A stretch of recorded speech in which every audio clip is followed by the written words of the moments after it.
ચલો જુઓ તો પહેલું ઉદાહરણ, ગઈકાલે આપણે જે થિયરી જોઈ હતી, થિયરી એકવાર રિપીટ કરી લઈએ. આપણને કોઈ એક શ્રેણી આપેલી હોય 2 4 6 8, તો આપેલી આ શ્રેણીમાં આપણે 2 ને શું કહીશું? પ્રથમ પદ એ કહેવાય. બીજી આપણે જરૂર પડશે એ ડી ની જરૂર પડશે. ડી એટલે શું હતું? તફાવત. ડી એ શું હતું? એનો મતલબ કે આગળના પદમાંથી પાછળનું પદ બાદ કરવું પડતું હતું. આગળના પદમાંથી પાછળનું પદ બાદ કરવું પડતું હતું. ચલો તો એ પ્રમાણે જોઈએ આપણને પહેલા ઉદાહરણમાં શું કહ્યું છે.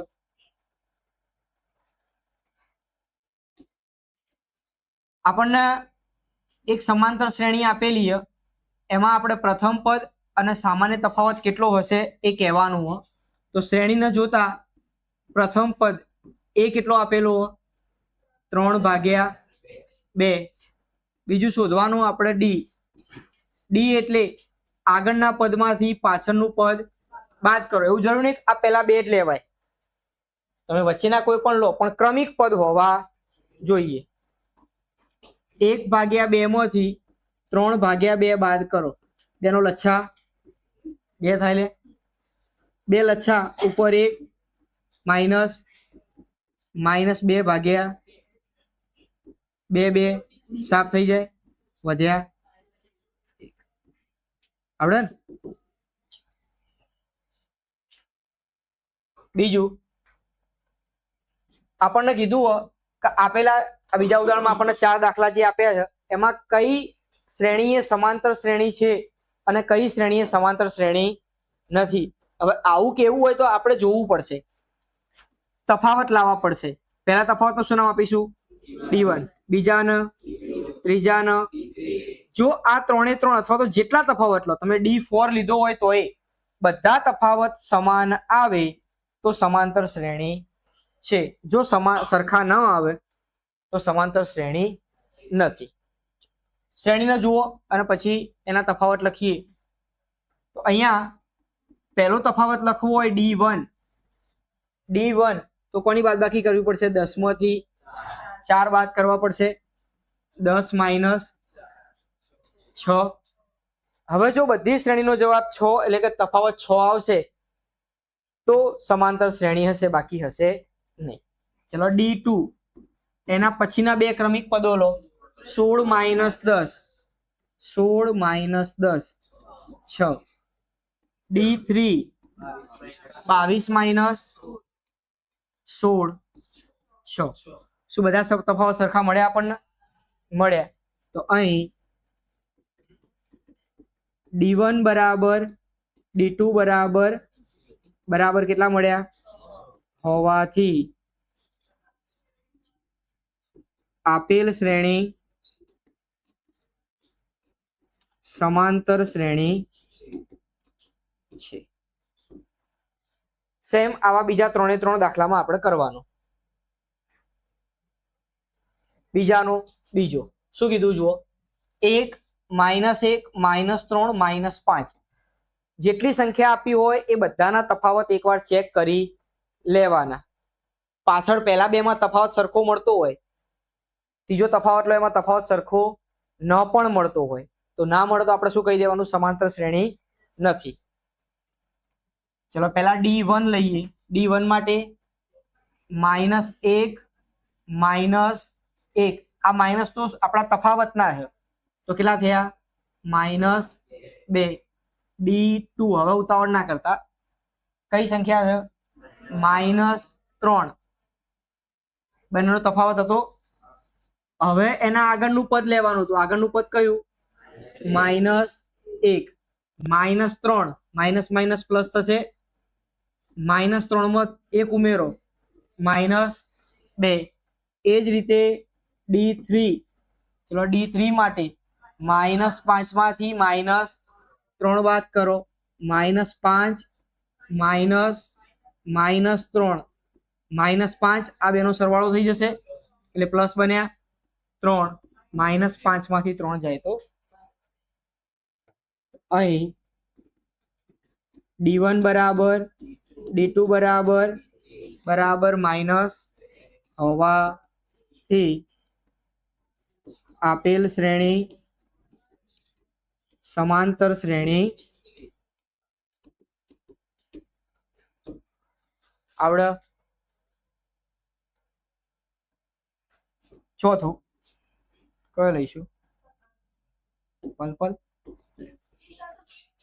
આ પિંક બોલાવવાનો, આયરો પર્પલ. હાલ્યો પર્પલ લે હેડો. D1 D2 અલે આ તો નખ પોલિશ મિલતા એવું લાગી રહ્યું હોય.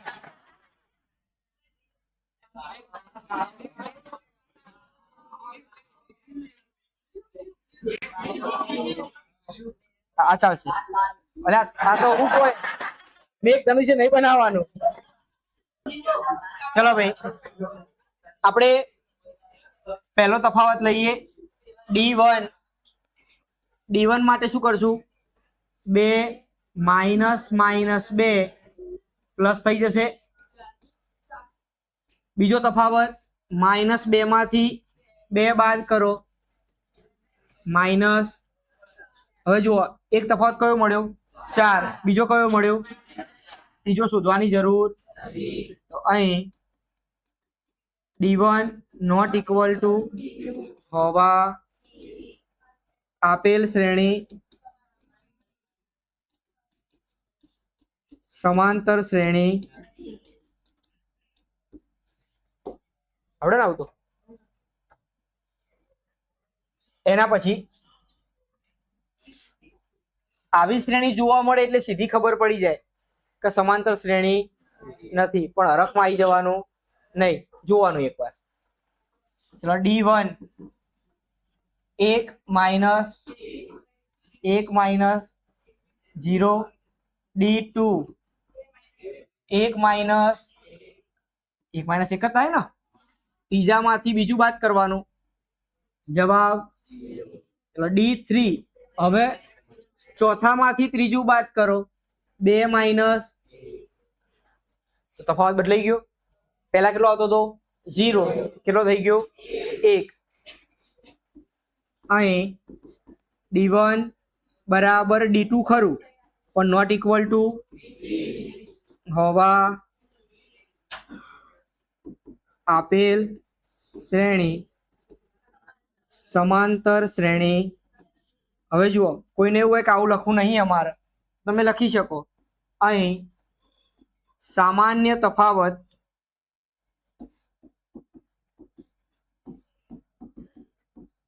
સમાન ન હોવાથી આપેલ શ્રેણી સમાંતર શ્રેણી નથી. આ રીતે લખશો તો પણ ચાલશે.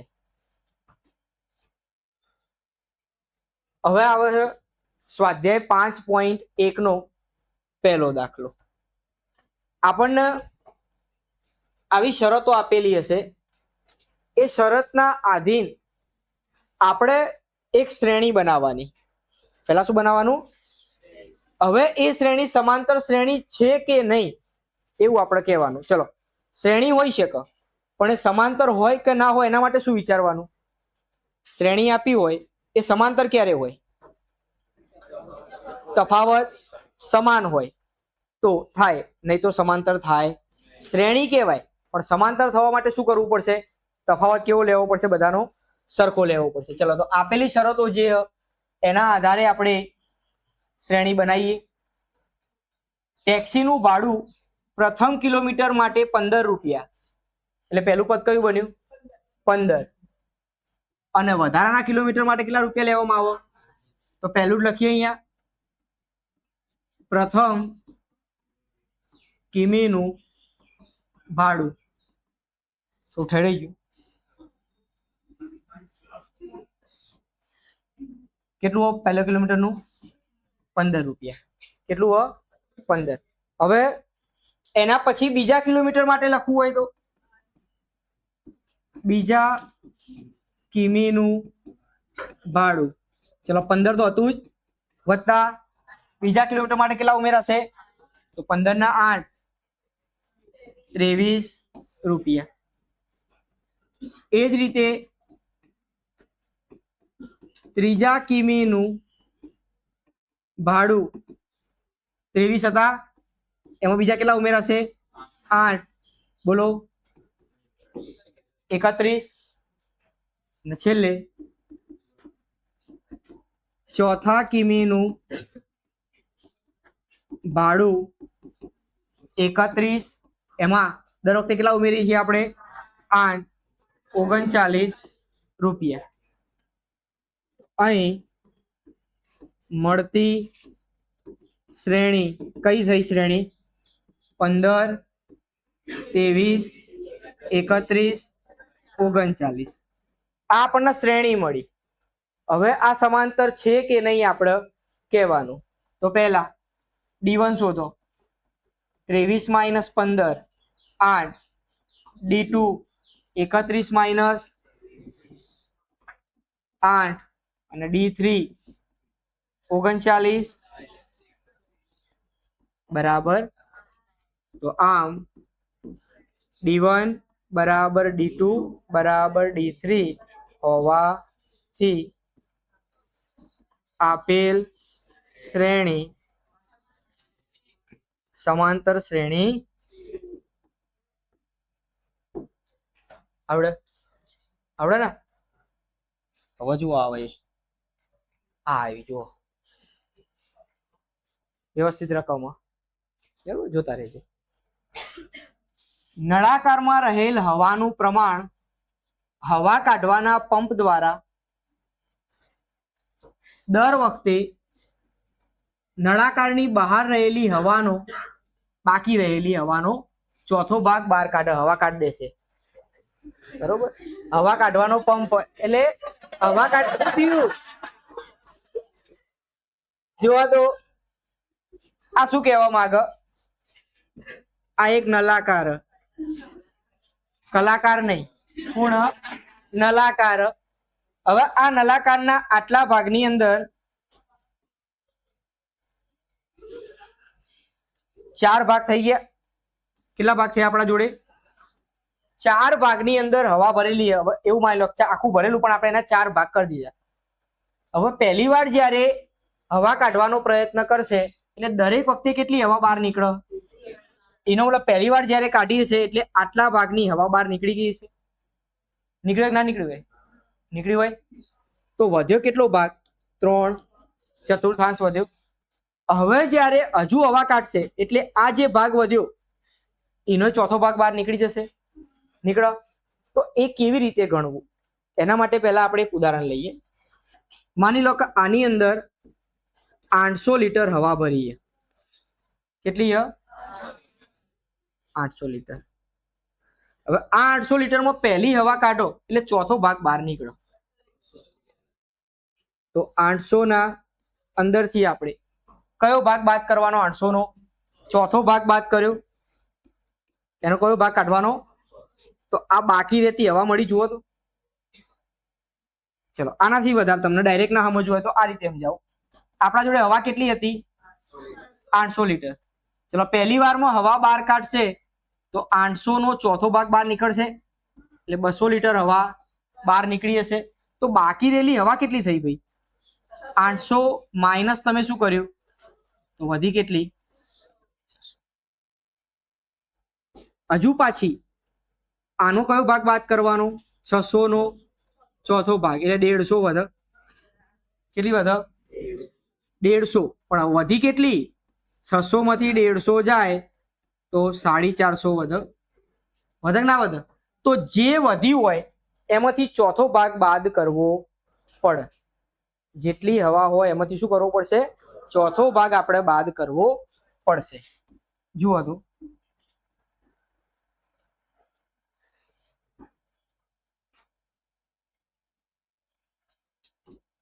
આપણને ખબર હોય નળાકારમાં કેટલી હવા હોય? નહીં ખબર તો આપણે કહી દઈએ. ધારો કે નળાકારમાં x હવા, કેટલી હવા જે હતી એમાં પ્રથમ પ્રયત્ન બાદ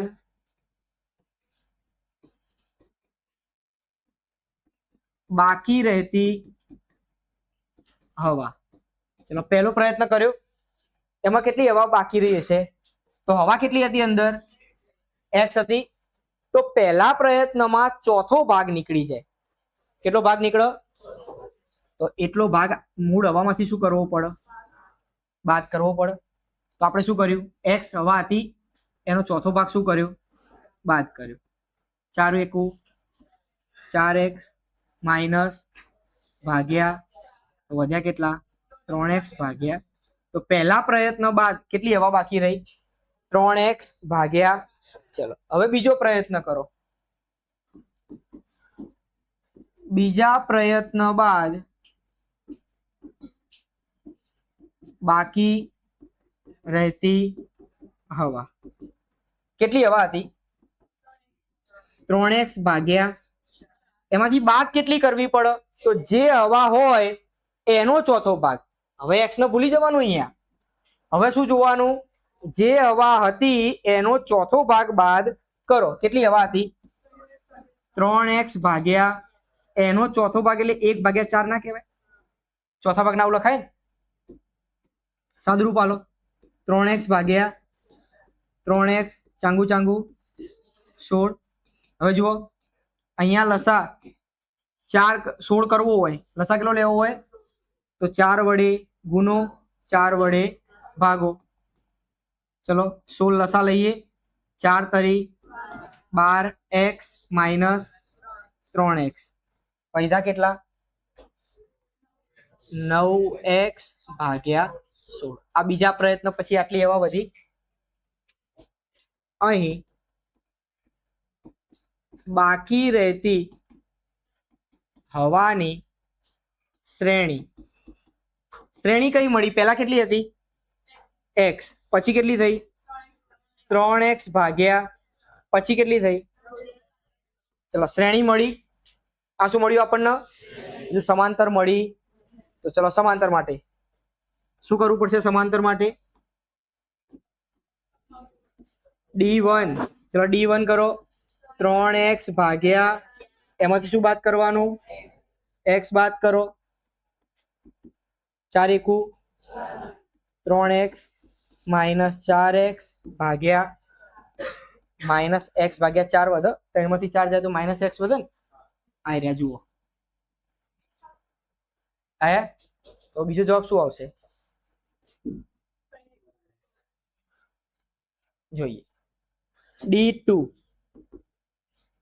9x ભાગ્યા 16 માંથી 3x ભાગ્યા 4 બાદ કરવાનું.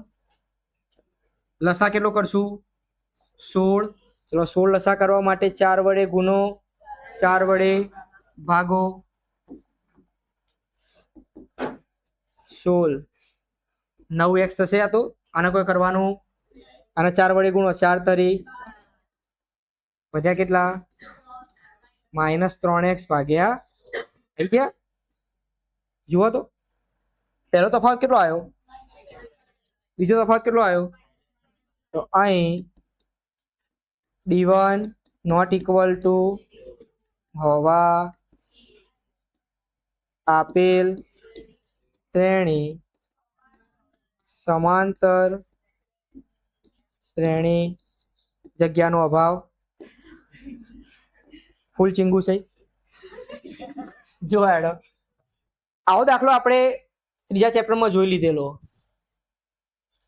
ના આવો નહીં, વિચિત્ર હતો. આ તો પણ તમને આવડે એવું. લે જુઓ તો હસતો ગણીએ કઈ.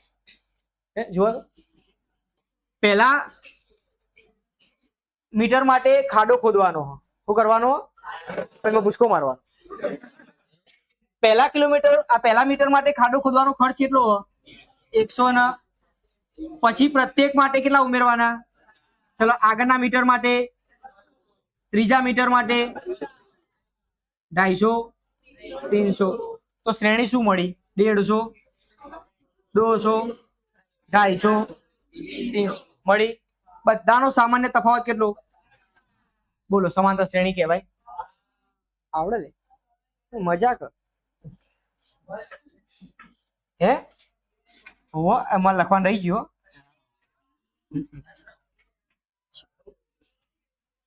હવે આગળનો દાખલો, 8% વાર્ષિક ચક્રવૃદ્ધિ વ્યાજ દરથી શરૂઆતની રકમ કેટલી હતી?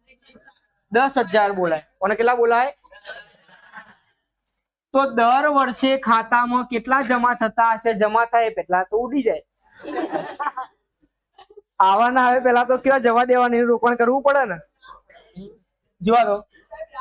હા, એટલે આ રાશિ હતી બિચારી, રાસ થઈ જઈ ભૂલથી, બરોબર એ થાય એવું. ચલો, પહેલું તો ચક્રવૃદ્ધિ વ્યાજનું સૂત્ર શું? સાહેબ ને ખબર હોય ચાલ, આપણો ચિંતા. સાહેબ ને ખબર આપણો ચિંતા.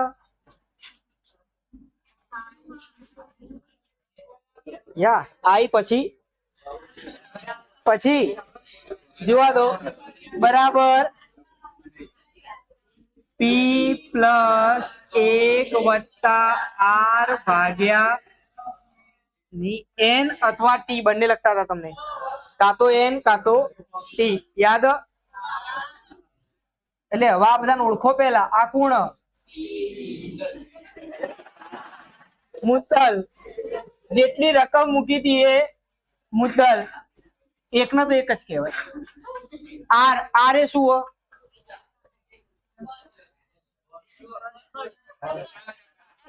ટકા. શું થાય? આર એ શું? ટકા. અને એન એ વર્ષ. એ શું દર્શાવો? વર્ષ દર્શાવો. ચલો, હવે પ્રથમ વર્ષના અંતે જમા થતી રકમ પહેલા વર્ષ માટે I1 કહેવાય. લે I1 કહેવાય. આ તો ફિક્સ જ છે. કેટલો પી? 10,000 વત્તા આર વ્યાજે ફિક્સ 8% ભાગ્યા 100. હવે અહીંયા એની જગ્યાએ શું મૂકવાનું? 1 2 3 એકો બગો તગો આગળ જેમ જેમ આવે ને આવે. હા, તો પહેલા વર્ષ માટે ઉપર શું આવે? 1 આવે. 10,000 વત્તા 100 વત્તા ઇમરજન્સી કેસ થાય 108 ભાગ્યા, હાલ કોઈ હળીઓ કરવાની ઓને પડી રાખો પેટીમ પૂરી. કયા શૂન? આ શૂન ના શૂન ઉડી જાય નહીં? ના ના ના ના, નવું ગણિત નહીં શોધીએ. નવા ગણિત ની સહેજે આ બે શૂન ઉડી જાય નહીં? આ બે તમે કોઈનું કોઈ વધવા નહીં દો. ચલો ભાઈ, બીજા વર્ષના અંતે જમા થતી રકમ. બીજા વર્ષ માટે ખાલી રેકોર્ડિંગ જ થાય, બાકી બધું તો એઝ ઇટ ઇઝ જ છે. જોજો હો, કોઈનું નામ ના આવી જાય. ચલો, પી કેટલો? 10,000 વત્તા 1 વત્તા 8 એ પણ એમના એમ, 100 પણ એમના એમ. વર્ષ બદલાઈ ગયું. કયું વર્ષ આવ્યું? બીજું વર્ષ. થાય ને? શું થાય? 100 100 વત્તા 8 108 ભાગ્યા 100 નો વર્ગ થશે. હવે અહીંથી આગળ નહીં જવું તો આપણે લખી શકીએ અહીં જમા થતી રકમની શ્રેણી. ચલો, પહેલું શું હતું? પહેલું એમાઉન્ટ કેટલું હતું? 10,000. બીજું 10,000 પ્લસ 108 ભાગ્યા. ત્રીજું 10,000 પ્લસ 9. થયું? હલો, આ બાજુ. ના ના, એવું બધું નહીં લાવવાનું હો. એ બધું બંધ કરી દો તમે. કેવું લાગે ભૂંડિયો ફરતો હોય તો? બધું નહીં કરીએ આપણે, બધું બંધ કરી દો. કેવું લાગે? ખરાબ લાગે? ચલો ભાઈ, બીજા પદમાંથી પહેલું પદ બાદ કરવું પડે તો પહેલો તફાવત મળે. હલો, એ વાત પડતો પડતો આવી ગયું. શું ભાવ હે? લેડો ભાઈ, 10,000 વત્તા 108 ભાગ્યા 100, એમાંથી પહેલું પદ બાદ કરવાનું. કયું પદ બાદ કરવાનું? -10,000. તો જુઓ તો લે, 10,000 ઉડી જાય, વધ્યા કેટલા? આને 1.0. પહેલો તફાવત કેટલો મળ્યો? 1.08. બીજો તફાવત લેજો, D2. હાચવી હાચવીને લખજો, હાચવી હાચવી. 10,000 પ્લસ 108 ભાગ્યા 9. આ પહેલું પદ થયું ને? હાચવવું પડે, ઘરમાં મેળવું પડે. વ્યાજ માઇનસ પહેલું પદ બાદ કરવાનું, એના બીજું પદ બાદ કરવાનું. કયું? 10,000 વત્તા 108 ભાગ્યા, મેં જાણી જોઈને એક સ્ટેપ વધારે લખ્યું. કેમ? જોજો, આ માઇનસ અંદર જાય તો વ્યાજને લઈને જાય. જાય કે ના જાય? લઈ જાઓ અંદર. ચલો, 10,000 વત્તા 108 ભાગ્યા 100 માઇનસ 10,000 માઇનસ 108 ભાગ્યા 100 થાય. આ 10,000 ઉડી ગયા. ઉડક ના ઉડે? મેં શું કર્યું? આ માઇનસ નિશાની અંદર લઈ ગયો તો પ્લસ માઇનસ થયા. આ પ્લસ માઇનસ થઈ ગયા. 10,000 ઉડી ગયા. આ બે વધ્યા. હવે સ્ટેપ લખું એક વધારાનું. જુઓ શું વધ્યું એ લખીએ. 108 ભાગ્યા 100 માઇનસ 108 ભાગ્યા, આ બંને પદમાં 108 ભાગ્યા 100 કોમન હક નહીં? તો એક વખત 108 ભાગ્યા 100 નીકળી ગયા તો અંદર વધ્યા કેટલા? 108 ભાગ્યા, અને આ તો આખે આખા નીકળી ગયા -1. 108 ભાગ્યા 100 એકા, 108 માંથી 100 જાય તો 8 ભાગ્યા 8 64, 8 એકા ભાગ્યા 10,000 થશે. પોઈન્ટ કાપો, 0.0864. પહેલો તફાવત કેટલો મળ્યો હતો? પહેલો તફાવત કેટલો મળ્યો? 1.0. બીજો 0.0800. તો અહીં D1 નોટ ઇક્વલ ટુ હવા આપેલ શ્રેણી સમાંતર શ્રેણી. ભાઈ આ તો સીધું ખબર પડી જાય. ચક્રવૃદ્ધિ વ્યાજ કોઈ દિવસ સમાંતર શ્રેણી બને નહીં. આના જગ્યાએ સાદું વ્યાજ કીધું હોત તો વગર ગણે આપણે કહી શકીએ કે સમાંતર શ્રેણી છે.